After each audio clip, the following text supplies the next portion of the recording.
Welcome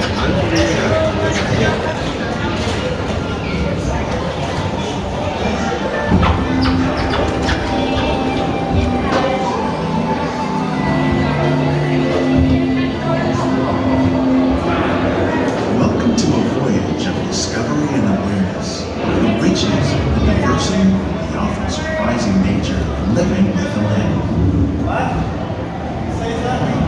Our journey begins as dramatic and sudden changes are sweeping over the land. The approaching storm may seem violent and destructive to us, but to nature, it's a new beginning in the cycle of life.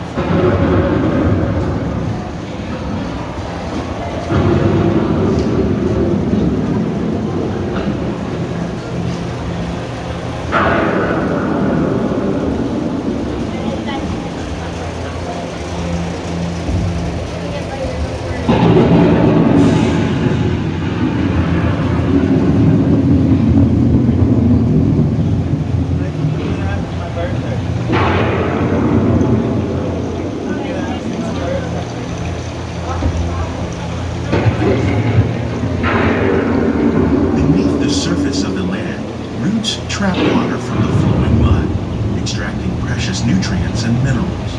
These elements, when combined with sunlight, create the diverse living systems of our land.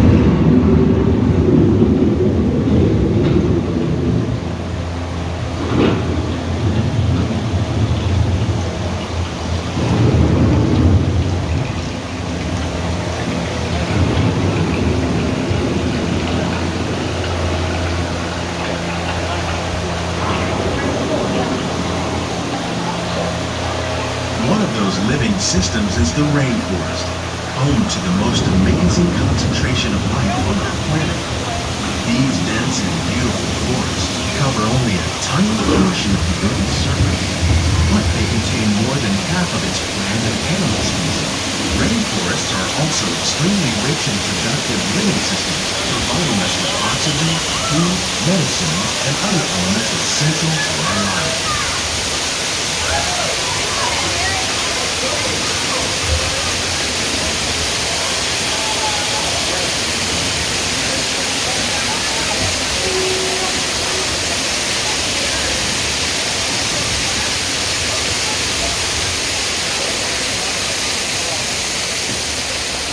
In the desert, nature has created a very different, no less beautiful living system.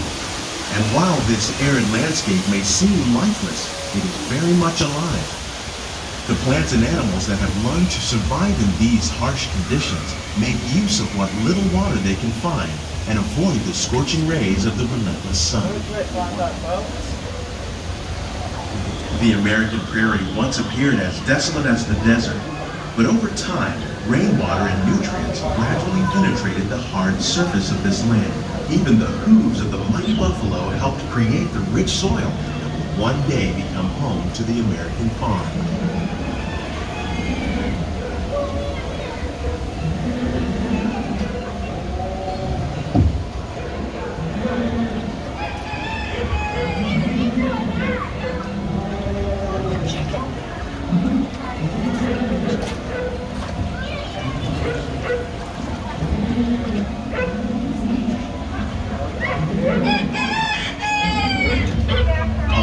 Forces at work on the land, humans have had one of the most profound effects.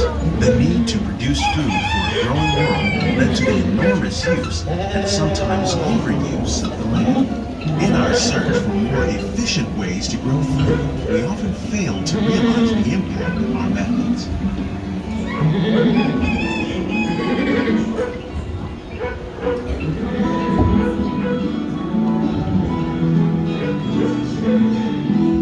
Today, we're learning to live with the land, discovering better ways to grow food that will assure both human and environmental well-being.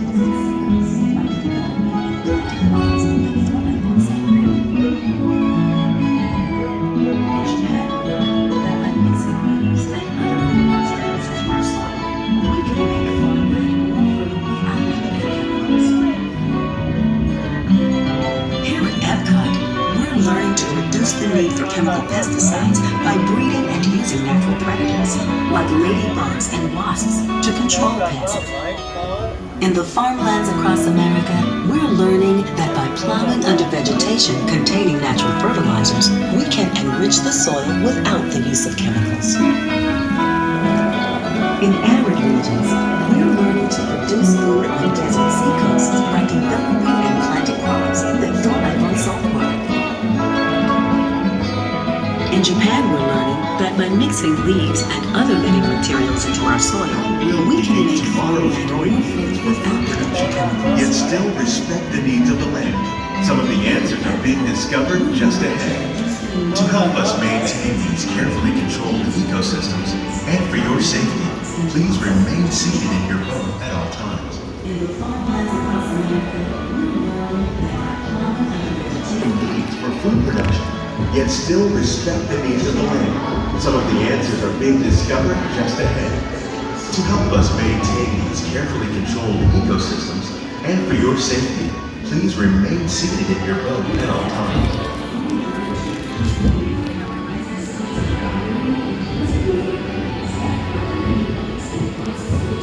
There are cameras everywhere.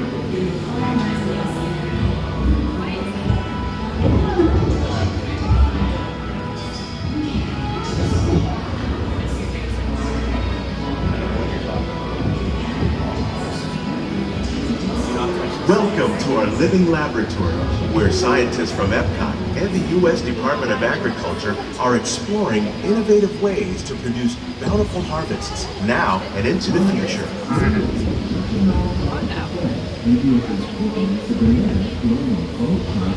The tropics are home to the greatest diversity of plants on the planet. Many of these, like papaya, bananas, cacao, coffee, and rice, are well known around the world. These are just a few of the edible plants that have been an important source of nutrition for people living in the tropics. Many are rich in vitamins and minerals, while others are well adapted to growing in less than ideal conditions. Some, like the water lily, thrive in wet, swampy areas and waterways. All parts of this plant, even the flower petals, are edible. The starchy root of the plant has long been used to make flour for baking.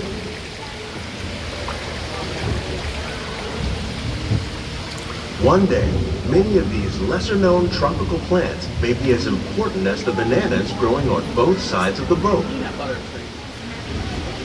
More than 28 million tons of bananas are eaten annually, making it the most popular fruit in the world.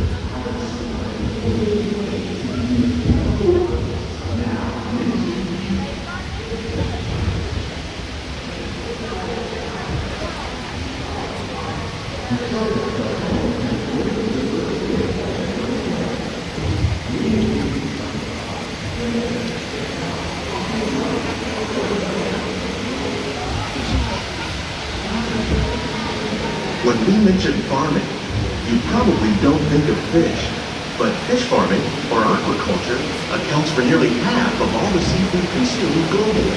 Tilapia, bass, and catfish, like the ones you see here, are three of the more popular crops raised by fish farmers. The sustainable system we're using here recycles the water in the tanks. As a result, we're able to save millions of gallons each year. Our small fish farm produces nearly 5,000 pounds of fish each year to serve in restaurants around Walt Disney World. Innovations like this one can play an important role in our efforts to produce bountiful harvests and still protect natural resources.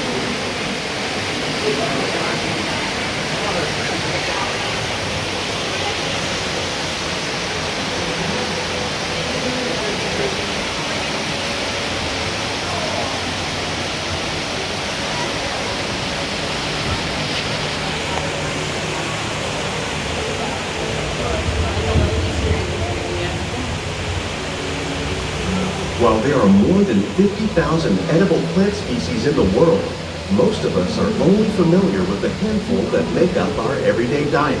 The common grains growing here, wheat, maize, sorghum, and millet, plus rice, account for nearly 2/3 of our global food consumption.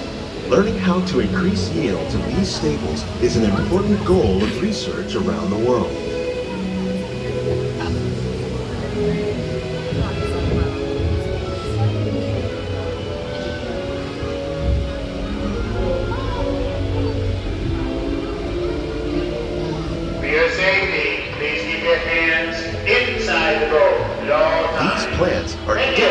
found their way up. Innovative growing techniques like these increase yields while more efficiently using resources like water, fertilizer, and pesticides. Another innovation at work here is our integrated pest management program. By populating our greenhouses with beneficial insects that prey on harmful pests, like aphids and flies, we are significantly reducing our reliance on conventional pesticides. We're growing these crops using our nutrient film system. This technique precisely controls and recycles water and nutrients. With it, we can produce over 27,000 heads of lettuce a year in this one small area.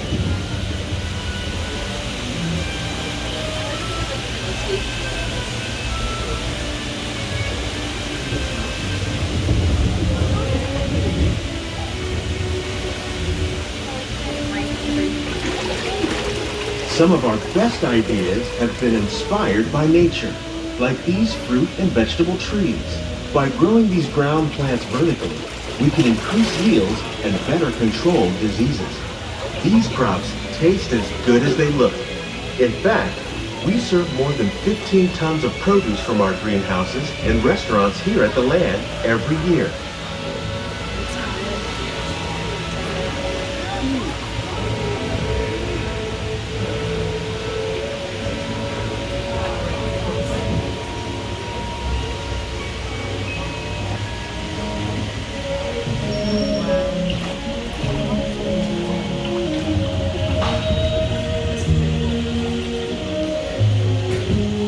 The future of agriculture may include innovative ideas like this vertical growing system. Plants grown in this way use a fraction of the space required by traditional growing methods. That saves water and increases production. The aquaponics system on your left combines hydroponics with aquaculture. The fish provide a natural source of fertilizer for the plants, and the plants help keep the water clean for the fish. It's another great way to produce more while using less. In our lab, Epcot scientists are working with the U.S. Department of Agriculture on a number of innovative projects. The goal of these efforts is to produce higher yielding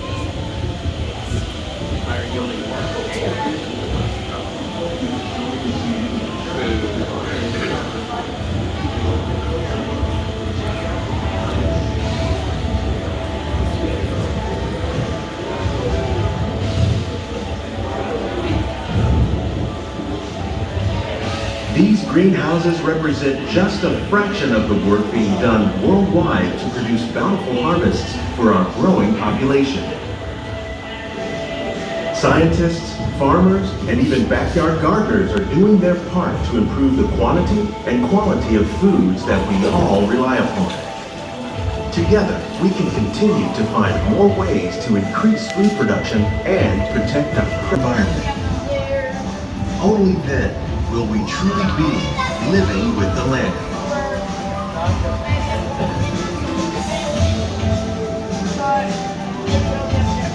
On behalf of Walt Disney World, we hope you've enjoyed this unique journey through our living laboratories.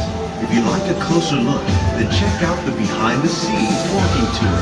It's a chance for the whole family to get up close and personal with the plants and growing techniques in our laboratories.